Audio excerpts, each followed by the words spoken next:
Está começando mais um Acredite Se Quiser. E hoje nós vamos falar de um tema que eu já queria trazer aqui no podcast há muito tempo. É um desejo muito antigo meu, muito antigo, tão antigo quanto o nosso tema de hoje. Não é mesmo, senhor Ofujack? Pois é, Mr. PH.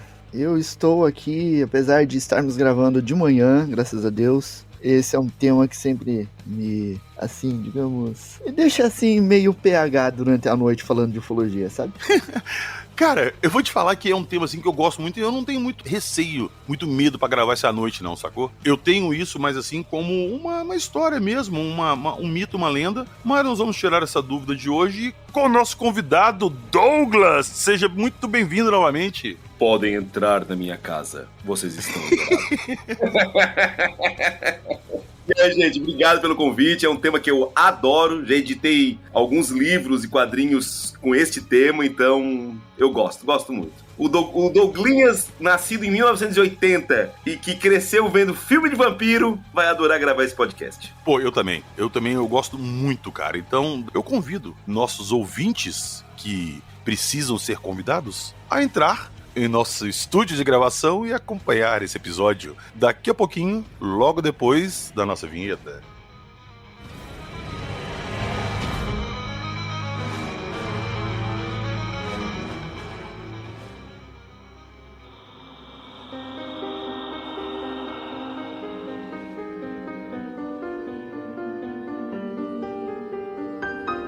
Bram Stoker, Transilvânia, Batman, Nosferatu, Missa da Meia-Noite.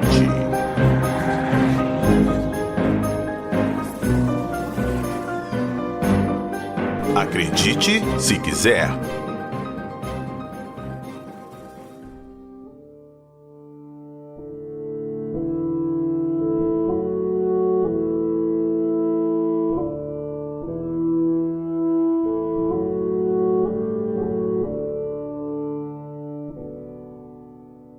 Ô Douglas, eu tenho muita coisa aqui, eu separei muita coisa aqui pra gente conversar, mas antes de começar nosso papo propriamente dito sobre os vampiros, eu acho que quando você fala de vampiro, o vampiro mais famoso que vem à cabeça é o Drácula. Ah, não há dúvidas.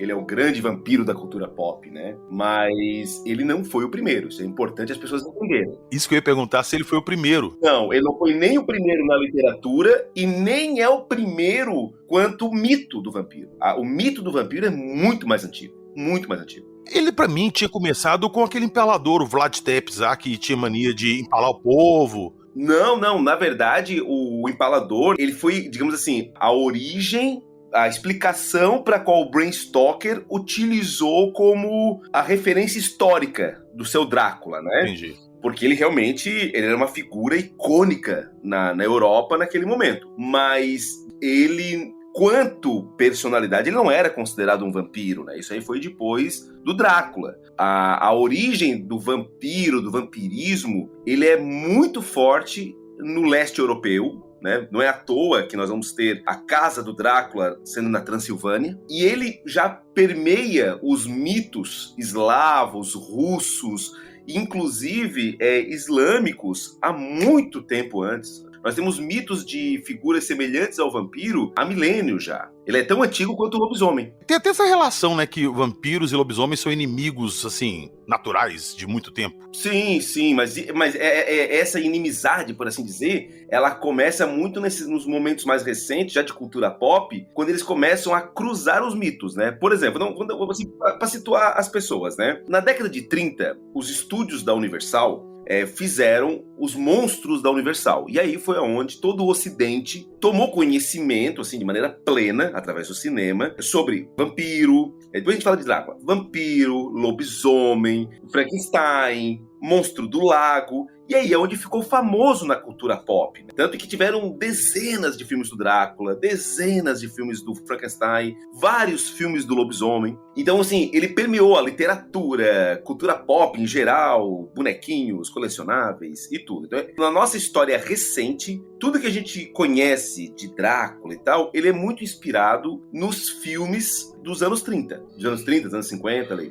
Que é muito diferente das personalidades míticas, folclóricas dessas criaturas. Por exemplo, o Brasil já tinha o lobisomem há muito tempo. muito antes disso. No século XVIII, século XVII, nós já falávamos de lobisomem no Brasil. O lobisomem, por exemplo, é uma das figuras mais antigas dentro desses monstros. Por exemplo, só que cada lugar tem a sua digamos assim, sua crença e digamos assim, sua metodologia de transformar. No Brasil, por exemplo, a cultura do lobisomem estava vinculado a uma cultura já também, de certa forma, europeia e também dos índios, né? Porque nós tínhamos também a questão do índio que também trazia essa questão do lobisomem, mas geralmente estava vinculado ao sétimo filho de um sétimo filho, sabe? Ele tem toda uma coisa muito mais de maldição familiar, diferente desse lobisomem europeu e americano que a gente vê nos filmes, que tem a ver com a mordida, né? Que a pessoa morde e vira o lobisomem. O vampiro, a mesma coisa. O vampiro tem essa questão do Drácula, né? Quase como o único vampiro, que ele pode ter alguns asseclas vampiros. Mas se nós formos estudar o vampirismo na história, nós vamos descobrir que há milênios nós já tínhamos essas figuras desses mortos-vivos, chupadores de sangue, necrófagos. Nós vamos ter, por exemplo, no Oriente Médio, a figura do Ghoul. O Ghoul é uma espécie de vampiro, né? Que depois ficou muito famoso com Lovecraft utilizando ele. Nós vamos ter várias outras personalidades trazendo criaturas dessa natureza. O próprio nome vampiro, ele é uma mistura de uma série de alterações e corruptelas ao longo da história, mas que originou na língua croata, língua russa, que seria esse pir, né? Esse ibir, que significava bruxo. E aí depois, com a mistura dessa lenda em outras nações, começaram a ter o vampir, o vampir, e aí alguns com Y, outros com I. O Y era o original, né? E aí começa a ter toda essa mistura de nomenclaturas que hoje a gente meio que padronizou como vampiro, né? Ou vampire. E o Douglas, olha só, o vampiro é muito associado ao morcego, principalmente o morcego hematófago, ele que chupa sangue e tal. Essa ligação, ela é direta ou o vampiro, a história do vampiro foi criada e ligaram ela ao morcego vampiro porque eles tinham mesmo, vamos pôr assim, hábito alimentar? Na verdade, o morcego é muito mais por uma associação, né? Porque se tu pegar os próprios contos e histórias, geralmente ele está vinculado até com outras criaturas, como rato, certo? Cachorro, lobos, criaturas da noite, no geral. A ideia do morcego, ela realmente é muito divulgada e difundida nos filmes, mas muito mais por uma correlação, porque o morcego, ele chupa sangue. Então, e não é todo morcego, né? A maior parte dos morcegos come frutas. Não, acho que é 1%, menos de 1% dos morcegos são hematófagos. Então assim, a ideia é isso, começou a ter essa relação com o morcego e etc. A relação é tão forte, que quando chega na década de 30, o próprio Batman, quando foi criado, ele é criado como uma espécie de herói vampiro. É mesmo? Sim, a figura do Batman, a ideia do morcego humano, também que a gente utiliza a palavra Batman, né, hoje como uma marca, né, Batman. Mas se tu parar pra pensar como um nativo inglês, ele é o homem morcego. Inclusive no primeiro filme lá do Tim Burton de 89, tem uma hora assim que tá lá na redação do jornal, que eles estão investigando essas histórias do Batman e tal, e o cara faz uma recriação artística de uma pessoa que viu, e é um vampiro. Com dente, com preso e tudo mais. Do Batman. Isso aí, na verdade, é inspirado nos primeiros gibis do Batman, que faz exatamente essa ideia, de que tem um morcego, um vampiro rodando na cidade. Cara, que legal. Então tá, a gente já tem um contexto aí, mais ou menos, de onde veio essa história, então vamos lá. Vamos partir para as obras famosas da cultura pop.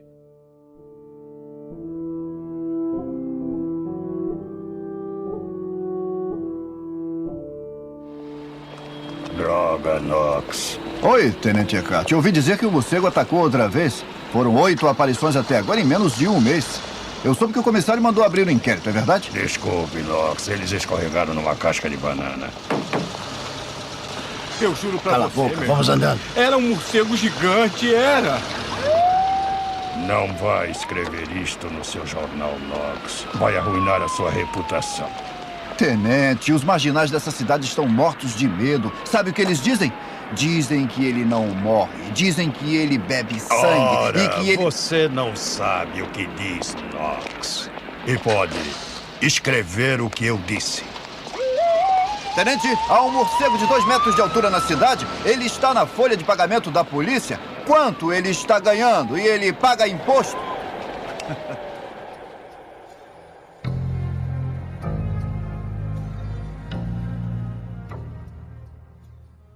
Ó, eu vou puxar. Eu separei alguns filmes aqui e uma série.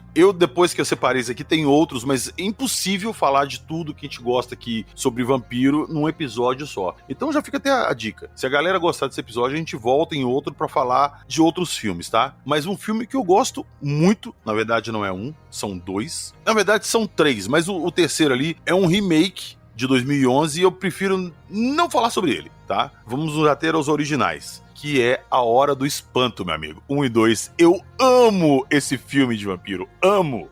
A Hora do Espanto, ele é muito legal porque ele pega o vampiro bem icônico mesmo, né? É aquele vampiro que pra entrar tem que ser convidado, ele não gosta de nenhum elemento cristão, então ele tem medo de cruz, ele tem medo, a água benta machuca ele, a estaca no coração é o que mata, pra entrar na casa tem que ser convidado, luz do dia mata. Então assim, ele realmente é um vampiro muito clássico, mas ao mesmo tempo ele é muito legal porque ele transforma o vampiro em algo modernoso, né? Não é aquele aristocrata que fala de forma empolada, né? É muito legal, é muito legal. Igual o próprio filme coloca ali, o vampiro pode ser o seu vizinho. Exatamente. A Hora do Espanto, agora eu teria que conferir, eu acho que ele é de uma certa forma inspirado na Hora do Vampiro, que é o Salem Slot do Stephen King. Porque o Stephen King, quando fez o Salem Slot, é exatamente essa pegada. Ele não é tão aventuresco e pop quanto A Hora do Espanto, mas ele é nessa pegada. Do vampiro ser teu vizinho, tá morando ali do lado da casa.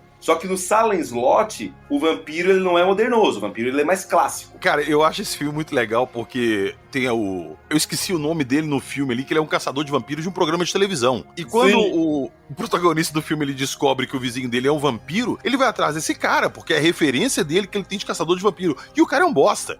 É um PH da vida que se borra de medo dessas coisas, sacou? Ele não sabe absolutamente nada. Mas de início ali, quando o cara começa a assistir com ele e tal, não sei o que, eu tenho vampiro, meu vizinho é vampiro, eu sei onde é que ele tá, ele não leva muito a sério. E quando ele vai lá e pela primeira vez, assim, ele pega um espelho, assim, pra olhar que ele tava suando e tal, ele pega assim, e ele não vê o reflexo desse vizinho dele, que ele tava ali conversando com um cara no espelho, ele fica maluco, ele vê, putz, é real, e ele se caga inteiro ali, cara. E o filme é muito bom. E, ô Douglas, uma coisa muito legal na Hora do Espanto, é um caso raro, assim, eu acho que poucas franquias conseguem elaborar uma sequência tão boa quanto o primeiro. Hora do Espanto é exemplo disso, cara. O segundo filme, pra mim, acho que eu gosto mais que o primeiro, que tem a irmã ali do vampiro que volta com uma gangue, tem um lobisomem junto com eles, tem um mordomo que come insetos e fala, pega o inseto assim, Hymenoptera corruptorus. Aí vai, crack, come.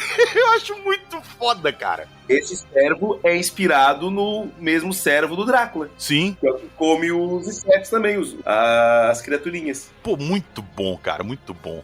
Outro filme, porque os anos 80 foi muito rico, né, nessa questão de filmes de vampiro. E outro filme que é um irmão espiritual da Hora do Espanto é o Garotos Perdidos. Esse é fantástico. Temos o Christian Slater, né? É o Christian Slater? É, o Christian Slater como o vampiro principal. É o Jack Bauer, início de carreira. Exatamente. E esse filme também é a mesma pegada. É o vampiro clássico numa pegada pop. Tanto que eles são vampiros que vão se alimentando de jovens, em baladas, naquela vida noturna. E é um filmaço. E esse é um filmaço mesmo. E aqui, não é o Jack Slater, não. É o Kiefer Sutherland. Acho que é isso mesmo o nome dele. É o Jack Bauer. Isso mesmo. Novinho. O Jack Bauer, é o Kiefer, exatamente. Isso. Você viu, Jackson, Os Garotos Perdidos e o Hora do Espanto? Algumas vezes.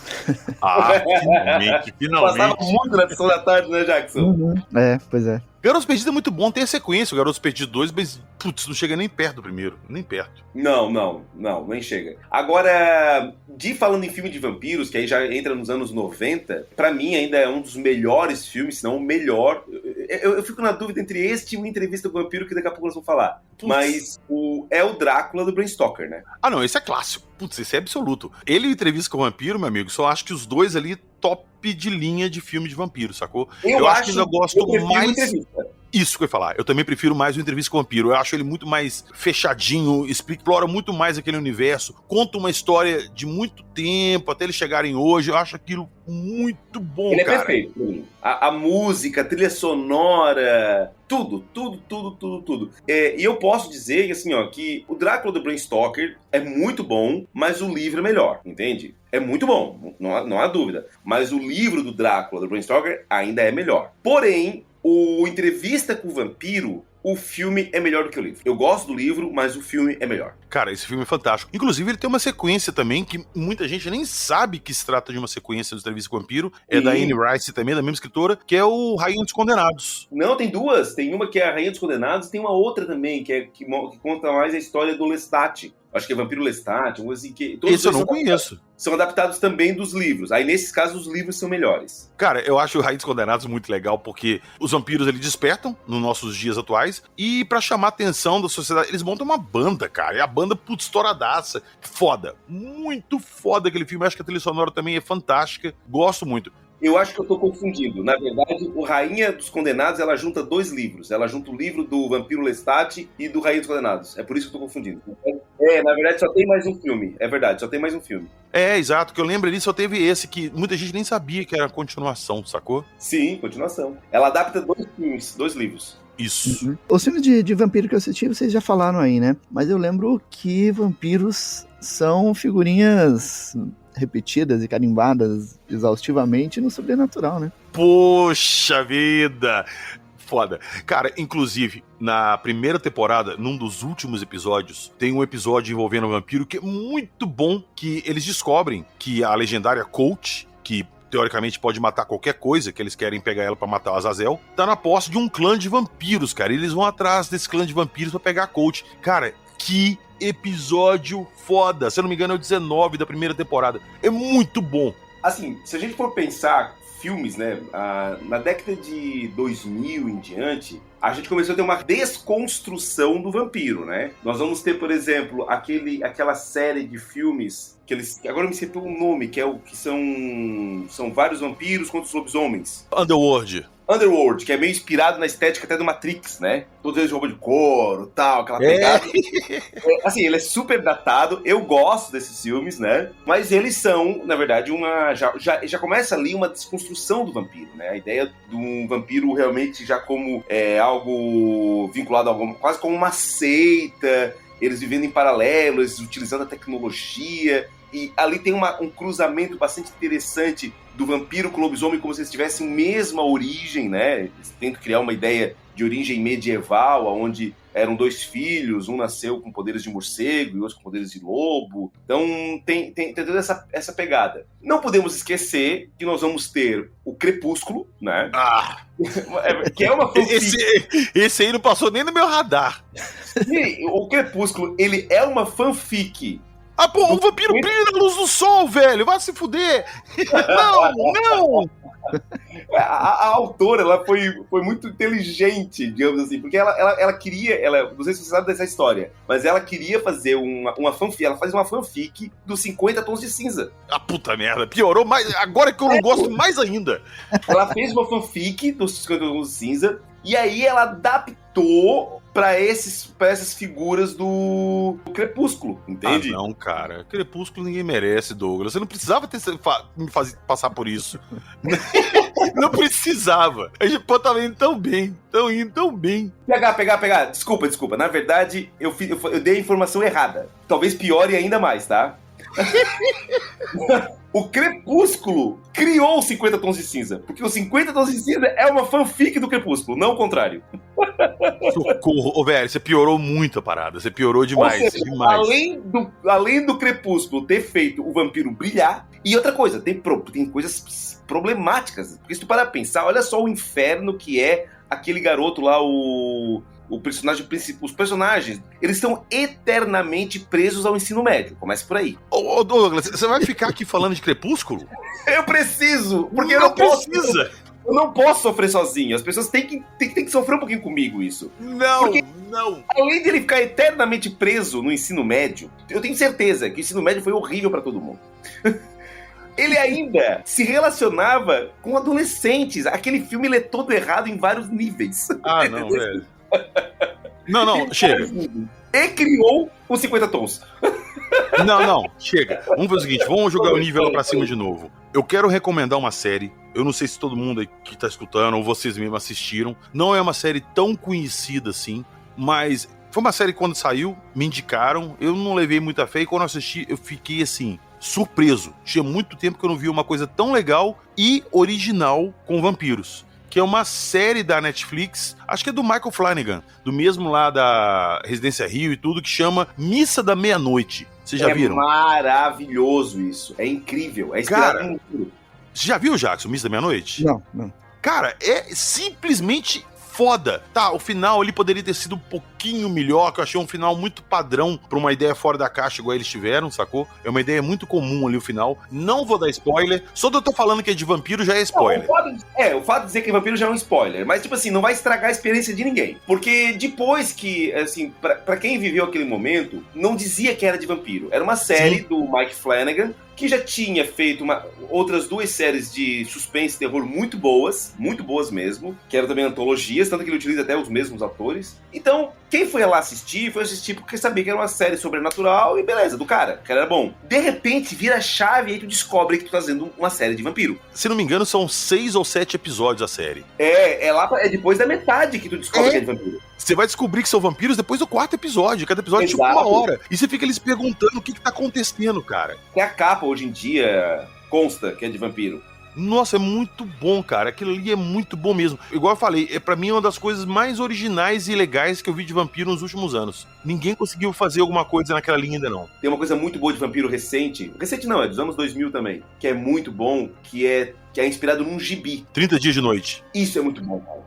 Isso aí é um outro nível de filme de vampiro, que é um filme de vampiro assim, grotesco, de terror. Não, mesmo. ali é vampiro estilo lobisomem, vampiro monstro, vampiro que tem que fugir, cara, sabe? Não tem esse negócio do vampiro charmoso, Não tem, cara. Tu tem uma criatura te caçando, só que o problema é que ela te caça só de noite. Só que eles estão num lugar que é 30 dias de noite, então... E é muito legal, cara, que não fala de onde que os vampiros vieram, o que eles querem, nada. Simplesmente cai essa noite lá, é uma noite que dura 30 dias lá no Alasca, e os vampiros aparecem na cidade pra dizimar a cidade, fazer o banquete. E eles começam a destruir pequenos recursos da cidade. Tu começa a assistir o filme, tu vai vendo que tá acontecendo algumas coisas estranhas, tipo assim, os cachorros morreram. Aí, de repente, a parte de comunicação estragou. Aí tu começa a notar que eles estão ficando isolados naquela cidade. E aí, quando a coisa fica realmente de escuro, aí é cada um por si. É um filmaço, vale muito a pena ver. Vale muito a pena ver. Esse é muito legal mesmo, que eles são animalescos, assim, eles têm um dialeto próprio, que a gente não entende. O filme não legenda os diálogos deles, eles conversam entre eles e você nem sabe o que eles estão falando. Não, e tem uma boca meio de tubarão, assim, né? Cara, putz. É bom. Muito bom. Um filme que fez um desserviço pros vampiros, aquele do Will Smith, o Eu Sou a Lenda. Ah, mas aquele ali não é bem vampiro, né? Eles pegaram o conceito do livro ali e transformaram em vampiro. Não era bem fizeram esse... meio que um zumbi, né? Fizeram meio que um zumbi, assim, né? Agora, quem quer ler um bom livro, vale muito a pena ler o livro Eu Sou a Lenda. Não é um livro longo. É do Richard Matheson. O livro é maravilhoso. Tanto que, uma curiosidade, o livro do Eu Sou a Lenda foi a inspiração do George Romero para a criação da Noite dos Mortos-Vivos. A ideia de um povo zumbi, de uma comunidade, do cara isolado numa cabana, é tudo inspirado no filme de Eu Sou a Lenda. Porque o que é legal, assim, não é um spoiler, porque o livro já tem aí mais de 60 anos aí, mas assim, só pra contar mais ou menos, pra pessoa entender, até pra talvez dar gosto de ler, porque vale a pena ler o livro, que as coisas legais eu não vou contar. Por que é Eu Sou a Lenda? Porque é o seguinte, o mundo tá infestado de vampiro, o personagem principal,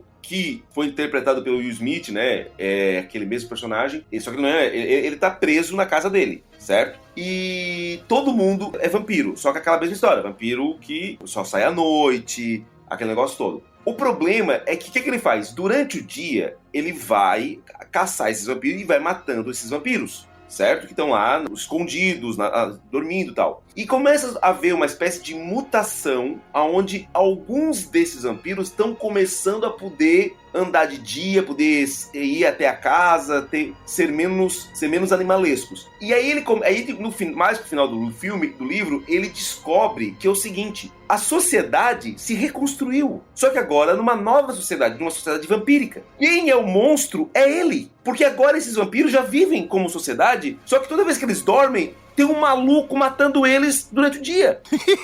Cara, no filme não mostra nada disso. Não mostra nada disso. Não mostra nada. O filme, eles são os monstros. Então, no livro, o que é legal é porque ele dá uma perspectiva de que, tipo assim, a lenda não é o vampiro, a lenda é ele. Eu sou a lenda. Tipo assim, os vampiros morrem de medo de um cara que fica matando eles durante o dia. Que foda, né? É uma inversão de papel muito legal. Só que é muito bem escrito. E aí tem umas reviravoltas que aí eu não vou contar, porque, cara, é um livro muito bom. Se encontra baratinho pra comprar na Amazon. Tem uma versão, acho que é da editora Leia, que não me falha a memória, que é capa dura, bonitinho. Ele é vendido um preço super bom. Vale muito a pena. Vale muito a pena. É um desses livros que o cara tem que ler. Gigiomopsis angustacossis.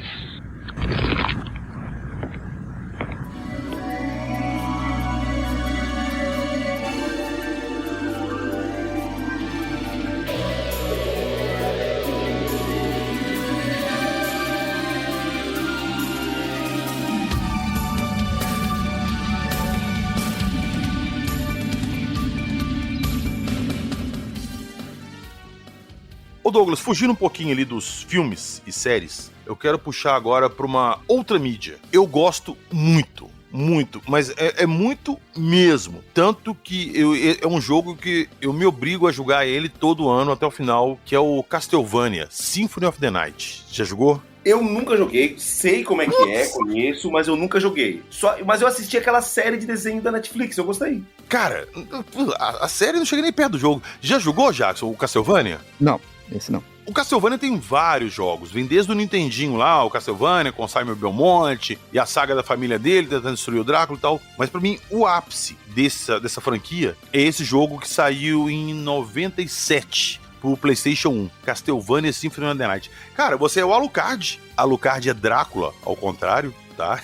Eu nunca tinha me tocado nisso. De que eu vi que Alucard era Drácula, ao contrário, minha cabeça fez assim, ó, puf, explodiu. Mas a história conta que ali o filho do Drácula, o Alucard, ele é chamado a enfrentar o pai dele, que despertou depois de vários anos de sono, que o último Belmonte tinha posto ele pra dormir novamente, né? Tinha derrotado ele. E ele acorda e ele quer saber o porquê, e ele vai investigar. E ele adentra o castelo do Drácula.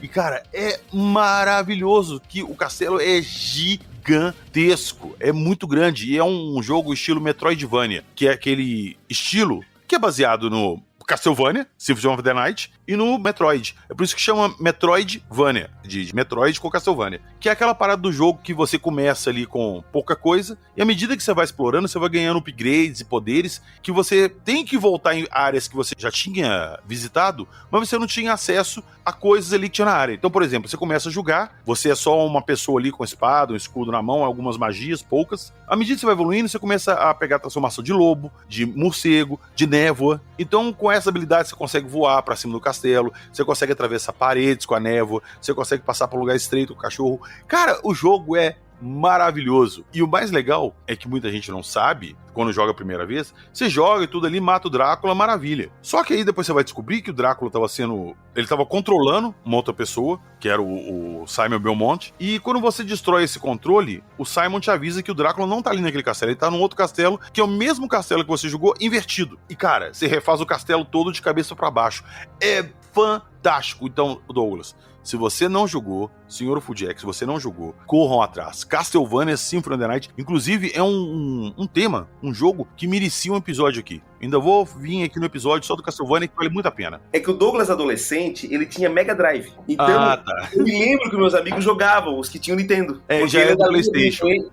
Nintendo, PlayStation. Hoje eu tenho um Play, então eu não sei se ainda tem Castlevania hoje em dia. Tem, inclusive você pode baixar. Saiu um pacote, chama Castlevania Requiem, tem na PSN, você pode baixar, que é o Round of Blood, que é o jogo que a continuação dele é o Symphony of the Night. Tem esses dois no pacote. Então você pode pegar ele e jogar. E cara, é um jogo ali que você vai levar pelo menos ali umas 100 horas pra você terminar ele, de exploração. É muito bom, cara, muito bom. Mas o Castlevania, ele é claramente inspirado no Drácula do Bram Stoker, né? Até a ideia de caçadores, toda aquela mitologia, né? Agora, quer ouvir uma curiosidade interessante? O Drácula do Bram Stoker... antes de falar essa curiosidade, o livro do Drácula, do Bram Stoker, ele tem uma passagem que é muito rápida no livro. E que no filme do Coppola, né, também é muito rápida, que é o período entre o Drácula sair da Transilvânia, pegar o navio, que é o Deméter, e ir até a Inglaterra. E no filme também aparecem só assim algumas imagens. E em ambos em ambas mídias, né, o Deméter chega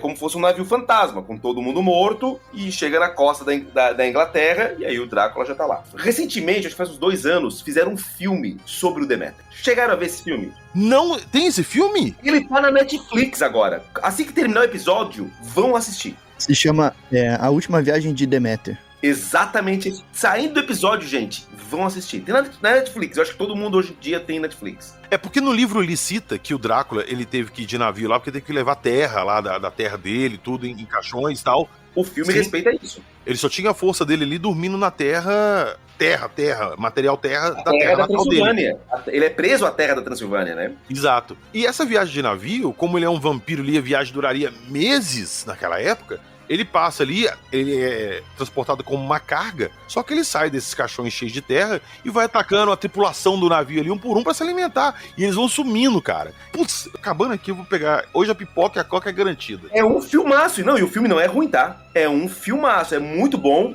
Ele utiliza muito aquela figura do Drácula bestial. Não vou dar detalhes porque é muito bom. É muito bom, é muito fiel. É um filme muito legal. Eu vi no cinema na época. Eu gostei bastante dele. Uma coisa que é engraçada a gente falar, que as pessoas pouca gente sabe, é que tudo que nós estamos falando, a gente acaba sempre caindo no Bram Stoker, né? No Drácula, né? A gente sempre acaba caindo no Bram Stoker. Só que o Bram Stoker, ele não foi o primeiro a escrever o vampiro aristocrata, sabe? Não foi o primeiro a fazer essa figura aristocrática do vampiro, sabe? Porque antigamente o vampiro, ele era aquela criatura monstruosa nas lendas, né? Então assim, nós temos desenhos, nós temos figuras, nós temos alguns poemas que falam do vampiro, dessa criatura, em alguns lugares chamado de vampir, o Y, outros de apenas Ibir, outros Gol, dependendo da região. Nosferatu, vamos falar daqui a pouco sobre ele. Só que sempre essas criaturas monstruosas, demoníacas, né? Muito vinculadas ao sobrenatural, ao bruxo, ao demônio e por aí vai. Existem algumas origens que os pesquisadores acreditam de onde que surgiu esta figura folclórica. Alguns acreditam que é decorrente de erros de sepultamento, porque na Idade Média e na Idade Antiga era muito comum pessoas com catalepsia, com outras doenças dessa natureza, serem consideradas mortas e enterradas, tá? Então, quando eles iam exumar o corpo da pessoa por algum motivo, ou desenterrar para poder botar outro membro da família, às vezes a pessoa estava virada do avesso, com a cabeça para baixo, ou seja, a pessoa se mexeu dentro do caixão. Então eles achavam que aquilo ali era um sinal de vampirismo. Caramba, velho. Ô Douglas, curiosidade, que você sabia que nessa época isso era tão comum de acontecer que as pessoas começaram a fazer um sistema que tinha uma cordinha em cima da sepultura com sino e ligado direto lá embaixo, dentro do caixão. Só que dava azar, porque aí o vento batia, os sinos tocavam, aí eles achavam que estava sendo uma infestação de vampiro na cidade. Olha só que ideia de jirico. Mas tinha isso, pros mortos tocar lá e falar, eu tô vivo. Tinha isso, eles achavam que a pessoa tava tocando. Porque só pra quem não tá entendendo o que nós estamos falando, isso aconteceu mesmo. Eles pegavam sininhos e amarravam uma cordinha que ia pra dentro do caixão, pra quando a pessoa, caso ela estivesse viva, ela puxava a cordinha, né? E aí tocava o sino. O problema é que quando batia vento, coisas do gênero, tocava o sino, aí... Putz, imagina você ser coveiro no cemitério, cheio de sininho lá, e de repente começa o vento, começa plim, plim, plim, plim, plim. Cara, eu virava um peido lá, meu amigo, nem minha sombra ficava. O que eu vou contar pra vocês agora é sério. Se vocês procurarem na internet aí, vocês vão achar. Coloquem no Google armadilha, vampiro, tumba. O medo era tanto na Europa, do vampirismo e etc., porque também não só essa questão dos motivos das pessoas serem enterradas, existiam outras características que eles também acreditavam que eram vampíricas. Muita gente achava que hoje nós conhecemos como surto de raiva era, na verdade, uma doença de vampirismo. Hoje o que nós conhecemos como algumas doenças contagiosas, as pessoas também achavam que era vampirismo, tanto que eles tiravam sangue, eles faziam procedimentos de sangria para ver se a pessoa melhorava, sabe? Tinha uma série de coisas. A situação ficou tão complexa que, principalmente nas partes mais nobres, né, da sociedade, quando eles enterravam uma pessoa que eles suspeitavam que era vampiro, eles enterravam, né, no caixão, e o próprio caixão tinha uma espécie de foice que era enterrada na altura do pescoço, porque se a pessoa se levantasse, arrancava o pescoço. Caramba, velho. Sério, esse tempo atrás, agora acharam, inclusive, uma tumba de uma mulher, que era pelo tipo de osso, pelo tipo de roupa dela, dava pra ver que era uma pessoa aristocrata, e ela estava enterrada dessa maneira, com uma foice na altura do pescoço. Ô Douglas, eu também vi uma matéria um tempo atrás, eu não sei onde que foi isso, que eles acharam várias sepulturas antigas e quando elas foram abertas ali pra estudar e tal, acharam vários cadáveres, né, esqueletos ali, mas que aparentemente eles tinham uma estaca perfurando o coração.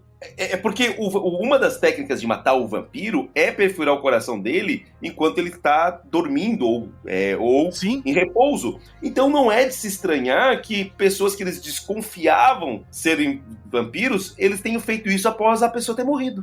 Você para pensar que você vai enterrar uma pessoa ali, a pessoa morreu, você vai meter uma estaca no peito dela e enterra ela, caramba. Quer ver uma outra coisa engraçada que fomenta o mito do vampiro? É engraçado entre aspas, é meio trágico até, né? O vampiro geralmente ele tem as unhas grandes, correto? O cabelo comprido, ele é bonito, ele tem um rosto liso, branco, né? Muita gente associa essas características do vampiro aos primeiros estágios da decomposição. Porque o morto, quando ele, após o falecimento, os gases das bactérias e tal, da putrefação interna, começa a expandir o corpo. Então a pessoa realmente fica mais lisa, menos enrugada. Os lábios, assim como a ponta dos dedos, tem um mito de que a unha continua a crescer. Não, isso não é verdade. É porque a ponta dos dedos, assim como os lábios, nos primeiros estágios da morte, eles começam a perder muito líquido. Então, os dentes parecem que se tornam maiores e as unhas também. Então daí vem essa imagem do vampiro. Do vampiro, dentuço, com as unhas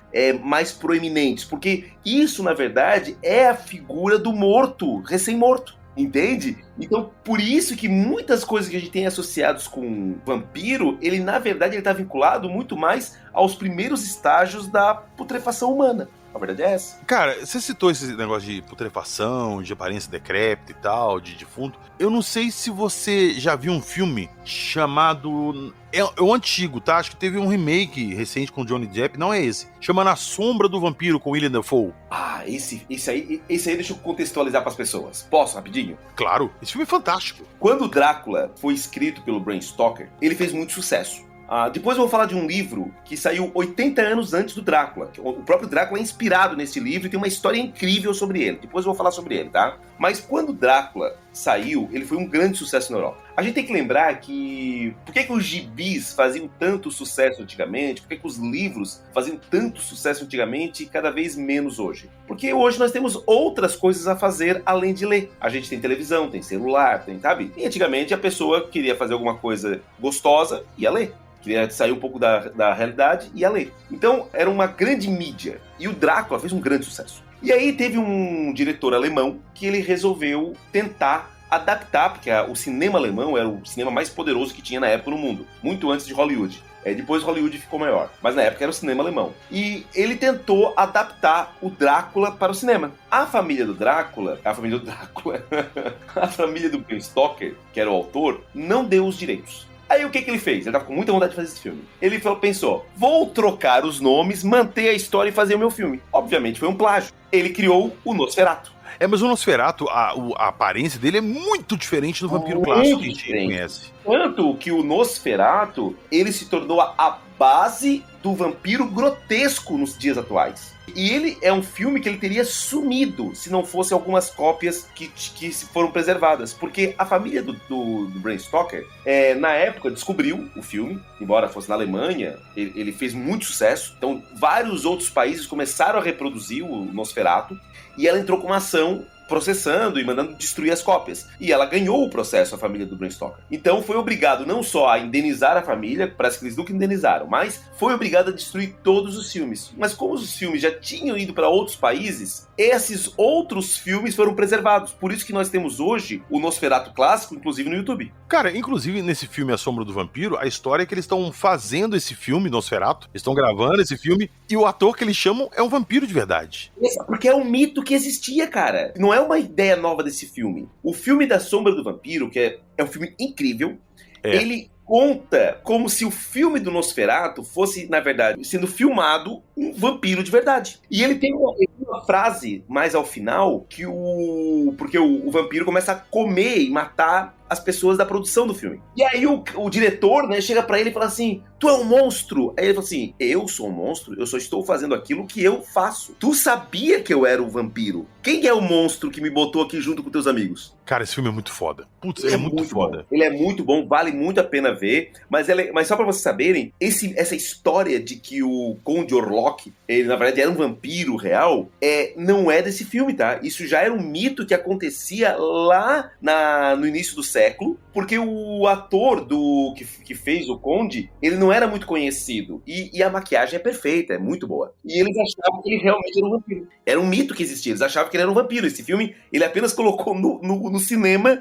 um mito que já rodava esse folclore sobre o filme. Cara, esse filme é muito bom mesmo, e é um filme assim que te dá... É um filme de vampiro que te dá medo. Eu dificilmente, assim, ver um filme de vampiro, como eu falei, assim, não é uma parada assim que eu tenha medo, mas esse aí, ele te dá um medo e um certo desconforto. O filme parece que ele foi feito ali pra te trazer desconforto. Sim. Não, e o vampiro do Orlok, o vampiro do Nosferatu, ele é um vampiro que ele tem os dentinhos na frente, né? Ele tem uma cara meio de rato. Ele é menos morcego e mais rato. Ele é todo careca, assim, todo feio pra caramba, com os dedos cadavéricos, lembra que eu falei pra vocês no início, que na época ele era muito mais vinculado aos ratos do que aos morcegos? O Nosferatu, pode ver que ele anda até com a mãozinha pra frente, ele tem uma cara mais de camundongo. E o que é mais doido é que, tempo atrás, quem não viu, veja, por favor, veja. O Taika Waititi, aquele diretor que fez os 2 últimos filmes do Thor, ele ganhou o Oscar por aquele filme que ele fez na Segunda Guerra com a Scarlett Johansson. Agora eu esqueci o nome do filme. O Taika Waititi é um baita diretor, gosto muito dele. E ele tem um filme que é O que Eles Fazem nas Sombras. Já viram esse filme? Não. Ele tem até uma série, mas o filme vale a pena ver porque o filme é um filme de 1h30. O filme é como se fosse um documentário. Aqueles mockumentary, sabe? Que é documentário falso, tipo The Office. Uhum. O filme... Gente, vejam. 2 filmes pra vocês verem hoje ainda, dá tempo. Ele tem acho que tem no YouTube, talvez, mas tem na plataforma da Disney, que não me falha a memória. Esse filme, a história é o seguinte. Eles vão fazer um documentário de um grupo de vampiros que moram juntos. Cada vampiro que mora nessa casa ele representa um vampiro da cultura pop. Então tem o vampiro, e aí eles mostram o que eles fazem à noite, porque como hoje em dia tá difícil, por exemplo, eles querem entrar numa balada pra chupar sangue da galera, pegar, só que eles têm que ser convidados pra entrar. Aí os caras que ficam na porta da balada, que convidado, cara, tem que ir lá pagar o ingresso e entra. Só que ninguém convida pra entrar. Eles não conseguem entrar nas baladas, entende? Então, assim, é uma comédia. Então, várias coisinhas engraçadas. Então, por exemplo, tem um vampiro lá que é o vampiro moderno. Né? Ele consegue andar melhor nos dias atuais. Então, é ele que tá ajudando o cara a fazer o documentário. Aí tem o vampiro que é estilo o Drácula. É todo pomposo, ele fala todo pomposo, usa aquelas roupas cheias de frufru na manga. É toda aquela pegada. Tem um vampiro que fica dentro do armário, velho pra caramba, que é o Nosferatu. Então, assim, são várias representações. E aí apresenta nesse filme um vampiro mais moderno ainda, que é o vampiro espiritual, que é o vampiro que suga a essência das pessoas, que é a pessoa chata. Sabe a pessoa chata? Que parece que quando tu fica perto dela, parece que tu fica sugado. É que ele é um tipo de vampiro. É vampiro de energia. É o vampiro de energia. E aí, falando de vampiro de energia, eu queria jogar essa bola para o UFO Jack. Ô Jackson, como é que funciona essa questão de vampiro energético? A gente tá aqui brincando, mas parece que tem realmente uma ideia ou uma tese sobre isso, não tem? Cara, existe sim. Todo mundo já deve ter passado por situações em que de repente interage com uma determinada pessoa e depois você se sente cansado, esgotado, alguma coisa assim. Isso é a ação de um vampiro energético. Uma pessoa que adquiriu uma habilidade de sugar sua energia de alguma forma. Mas ela se alimenta disso ou ela não sabe que ela é assim? Alguns sabem, outros não. Outros fazem assim, digamos, instintivamente, digamos. Mas acaba sugando a energia. Eu lembro quando eu dava aula, às vezes tinha turmas que eu saía extremamente esgotado. E eu não sabia por quê. Na época não era da Umbanda ainda, não estudava muito sobre espiritualidade. E aí eu comecei a prestar atenção, né? O que acontecia para que determinadas turmas eu ficasse extremamente esgotado. Aí comecei a observar que determinados alunos, quando estavam presentes, eu geralmente ficava assim. E aí que eu percebi que, de alguma forma, eles conseguiam sugar a energia. Era totalmente involuntário da parte deles, mas isso acontecia. E aí que eu comecei a buscar formas de proteger, né? De evitar que isso acontecesse, né? Ô Jackson, tu falaste sobre Umbanda.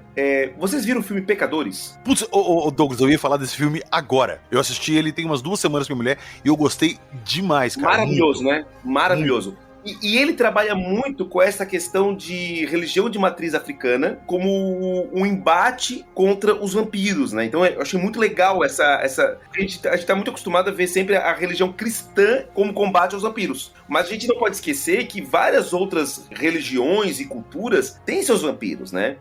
Por exemplo, ali eles mostram a questão dos índios, bem no início do filme, dos nativos americanos, né? E realmente, os nativos americanos têm a figura do vampiro deles também. Existe, que é muito parecida com os vampiros europeus. E os nativos africanos também, os afro-americanos, que acabam trazendo essa cultura lá das suas terras, antes da escravidão, eles também tinham essas figuras vampíricas e tudo mais. Tanto que o próprio questão do voodoo e tudo mais, que já é mais ali na região do Haiti, eles têm também esses sincretismos que acabam criando também essas figuras muito parecidas com o vampiro europeu que a gente está acostumado. E o Jackson falou sobre a questão antes da Umbanda e tal. Como é que funciona nessa questão da Umbanda a ideia desses seres de sugar energia e tal? Como é que funciona isso, Jackson? Isso pode ser tanto por pessoas encarnadas quanto desencarnadas, espíritos que chegam e sugam energia de alguma forma, né? E a gente vê isso às vezes no próprio atendimento de pessoas que chegam lá extremamente esgotadas porque existe um obsessor que está sugando aquela energia. Mas esse obsessor, ele é físico ou ele é um espiritual, assim? Existe físico e existe espiritual. Porque a obsessão, ela não ocorre só de espírito desencarnado para encarnado. Ela pode ocorrer de várias formas. Pode ocorrer de encarnado para encarnado, encarnado para desencarnado. Pode ocorrer o inverso também, o encarnado obsediando o espírito, digamos assim. E pode acontecer de espírito. Pessoas que a gente fala, que lá é invejoso, quando ele olha, seca a planta. Quando a gente repara essa pessoa, a gente se sente mal. Então, teoricamente, essa pessoa que a gente chama muitas vezes de invejoso ou de olho gordo, ele talvez seja isso. Sim, ele tem esse vínculo energético, né? De sugar energia, né? Nossa, eu conheço muita gente assim. Eu conheço um tanto de vampiro energético. Eu também conheço alguns também. Muito boa.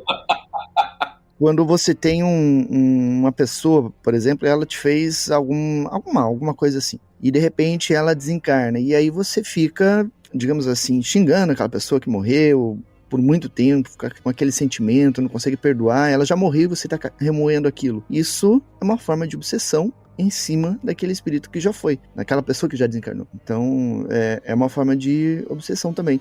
Ó, um exemplo. Se você reparar, às vezes tem pessoas que gostam de infernizar a vida do outro. A pessoa não fez nada para ela, mas ela está lá infernizando, ela está gerando situações para constranger a pessoa, para, digamos assim, deixar a pessoa deprimida, triste, cria histórias, cria calúnias sobre aquela pessoa. Isso também é uma forma de vampirização da pessoa, porque ela está se alimentando de uma energia que aquela pessoa está emitindo naquele sofrimento.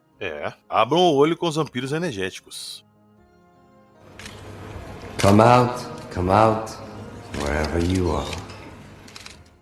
Eu gosto sempre de gravar com o Douglas aqui, que a gente fala desses assuntos que eu amo. E a cereja do bolo é que no final sempre tem alguma coisa da tábula pra complementar, pra fechar nossa conversa. E dessa vez não é diferente, né, Douglas? A tábula ali tem dois lançamentos muito legais com a temática de vampiro, né? Temos. Na verdade, a gente tem 3 títulos que quem gosta do tema vai ter prato cheio para poder aproveitar. Nós temos um gibi chamado Terror Universal, que foi lançado no final do ano passado, de 2024, lá na Comic Con Experience, que reúne vários artistas escrevendo e desenhando histórias com os monstros clássicos da Universal, que é, no caso, o vampiro, o Drácula, o lobisomem, monstro da lagoa. Então, quem gosta de gibi, quem gosta de monstros clássicos, tem esse gibi que é maravilhoso, Terror Universal. É um tijolão, um quadrinho aí com quase 300 páginas. Peraí, isso é da tábula? Da tábula. E por que eu não recebi um desse ainda? Rapaz, porque ele esgotou. Putz! A gente pegou lá em São Paulo o restinho da tiragem que tinha, agora que chegou aqui pra nós, entendeu? Então eu vou ver se eu consigo te mandar depois, mas é um gibi que voou. Tem pra comprar na Amazon, tá? A gente vai colocar aqui na descrição do episódio, né? E tem outros 2 livros que são também... Aí são livros, né? Literatura. Que são, aí sim, específico para amantes de vampirismo. Um deles está atualmente, quando a gente está gravando esse episódio, agora no finalzinho de junho, ele está em pré-venda. A pessoa pode adquirir até o dia 9 de julho de 2025 pelo Catarse, com alguns brindes. ou, se escutar o episódio depois, na Amazon, que se chama O Hóspede de Drácula. O Bram Stoker, que fez o livro do Drácula, né, que fez esse livro que é icônico até hoje, ele escreveu outros contos. E contos sobre maldição de cigano, outro conto de Drácula, que é O Hóspede de Drácula, que é muito bom. Outros contos de terror, tem um conto sobre maldições. E nós reunimos 5 desses contos e fizemos um livro chamado O Hóspede de Drácula e Outras Histórias, que tem ilustrações da Drigo, que é uma artista maravilhosa. Este livro, né, ele é um livro baratinho, acho que tá R$35 ou R$39, e vocês podem adquirir tanto no Catarse quanto na Amazon. A gente vai deixar o link aqui na descrição. E temos um terceiro produto, que esse eu vou contar rapidinho uma história para contextualizar, que é o Vampiro de Polidori. Para quem não conhece, o Vampiro de Polidori é o primeiro livro ocidental a falar sobre o vampiro. Ele foi escrito 80 anos antes do Drácula, ou seja, o próprio Drácula é inspirado nele. Ele é o primeiro vampiro aristocrata da história. É ali que tu tens essa ideia do vampiro aristocrata, vampiro sedutor. Não surgiu no Drácula, surgiu nele, no Vampiro do Polidori. E esse livro nós temos pela Editora Tábua, a gente tem ele totalmente revisado, com uma capa lindíssima e com ilustrações do Júlio Shimamoto. Esse também tem na Amazon para quem quiser adquirir, o link vai estar na descrição. Mas sabe o que é mais interessante no Vampiro do Polidori? É que ele foi escrito, olha só que curiosidade legal, ele foi escrito, a ideia do livro, né, foi escrito na mesma noite que foi criado o Frankenstein da Mary Shelley. E ele é inspirado no Lord Byron, que era o dono da casa, que recebeu tanto o Polidori, que era médico dele, quanto a Mary Shelley e o Francis Shelley, marido dela, para aquela noite onde saíram esses 2 livros que se tornaram referência como o primeiro livro de vampiro e o primeiro livro do Frankenstein, o livro do Prometeu moderno, que é considerado até hoje como o primeiro livro de ficção científica da história. Esse Vampiro do Polidori, ele é muito bom, mas pra mim só tem um defeito. Ele é muito pequeno. Ele é um livro curtinho, É. O Polidori, ele era um médico, né? Ele era um médico que cuidava do Lord Byron. Ele fez o livro inspirado no Lord Byron, né?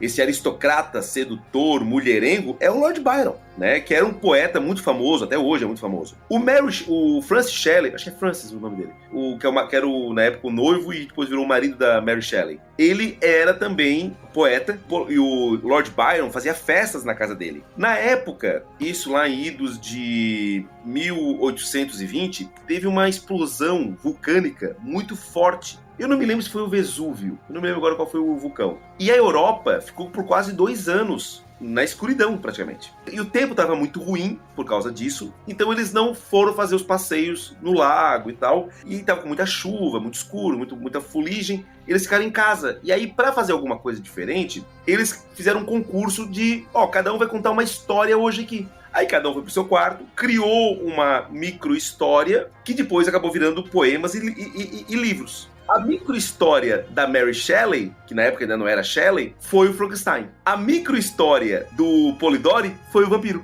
E aí, nos anos seguintes, eles lançaram os seus respectivos livros, que mudaram a história da literatura. Tudo por causa da noite na casa desse homem boêmio, que era o Lord Byron, e que também por causa da explosão de um vulcão. Pra quem gosta desses assuntos, todos os livros que nós citamos aqui vão estar na descrição do episódio. Então, corram lá e garantam o seu. Você está ouvindo Acredite Se Quiser.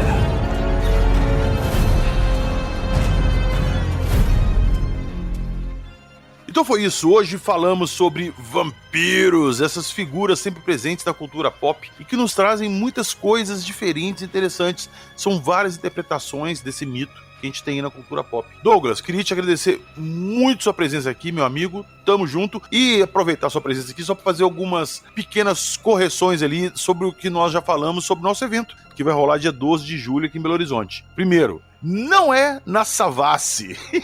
Eu me confundi. Existem 2 hotéis ali e o hotel que vai ser o nosso evento, ele fica ali próximo ao Mercado Central. Mas o endereço que estava na descrição tá correto. É aquele endereço correto. Mesmo. O endereço tá correto. É ali na rua Rio Grande do Sul, bairro Lourdes. Tá certo. Tá certinho, tá tudo perfeito. Eu só porque às vezes eu falando, fica na Savassi. Não fica na Savassi. Tem um hotel com o mesmo nome na Savassi, mas é Grande Hotel não sei o que, tem um nome diferente ali, sacou? O último nome ali que diferencia. E esse que nós vamos fazer nesse evento fica próximo ao Mercado Central. Então é já mais um atrativo. Quem vier pro evento, a 2 quarteirões do nosso hotel ali vai ter o Mercado Central de Belo Horizonte, que, meu amigo, é o paraíso para quem gosta da cozinha mineira, de cultura, dessas coisas ali de Minas. Então não deixem de ir. E outra coisa também que nós citamos que o Pacatini viria para o evento para fazer uma palestra, autografar pessoalmente os livros e tudo, mas aconteceu um problema e talvez ele não venha presencialmente, né, Douglas? Ele vai ter que fazer online, mas aí, em compensação, ele mandou para nós vários bookplates autografados pra gente dar de presente para as pessoas que adquiriram o livro lá no dia. Ah, então tá, então perfeito. Então pronto, esses pequenos detalhes aí que eu me confundi, eu precisava colocar melhor aqui pra não ter confusão com a galera que vai pro nosso evento. Fechou? Você vai estar lá também, né, senhor Fujack? Estarei.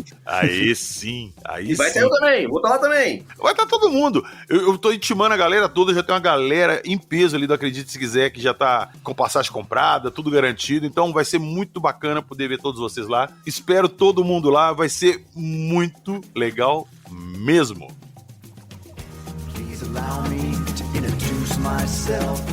I'm a man of wealth and taste. I've been around for a long year. Eu vou deixar na descrição do episódio para vocês, eu já falei antes, não custa nada repetir, o link para vocês comprarem esses livros que nós citamos. E vou deixar também o link da BHQ, que é a produtora que está fazendo esse evento aqui em Belo Horizonte no dia 2 de julho, porque qualquer informação que vocês precisarem do evento, só correr lá no Instagram deles que vai estar tudo bonitinho lá. E eu sempre faço propaganda aqui do nosso Apoia-se, do nosso Patreon, mas eu não vou fazer essa propaganda porque nosso site já era para ter entrado no ar, tivemos probleminhas ali, mas ele está entrando no ar esses dias. Então, quem gostaria de apoiar, quem quiser apoiar a gente pelo Patreon ou pelo Apoia-se, faz agora pelo nosso site, acreditesequiser.com.br. Provavelmente quando vocês estiverem escutando isso, ele já vai estar entrando no ar. Eu falei isso no episódio passado, mas agora eu prometo que deve estar entrando no ar já. Então vocês fazem o apoio por lá, tem loja também, tem nossos episódios para vocês baixarem direto pro telefone de vocês, para vocês escutarem em qualquer lugar, independente de internet. Os episódios de apoiadores também, para não depender de Spotify, nem de aplicativo de apoio, nem nada. Beleza? Valeu! Nos vemos na próxima semana e só um pequeno spoiler, o episódio da próxima semana, meus amigos, é um bate-papo que eu e o senhor Fujet tivemos com um militar que nós citamos num episódio aí pra trás. Ô, Jesus, fiquei curioso. É, meu amigo, o bicho pegou. Fiquei curioso quando vocês falaram lá no episódio. Pois é, então segurem aí que nós gravamos com ele e foi um papo muito foda. Então, como eu sempre falo aqui, nós só contamos as histórias. Acredite se quiser.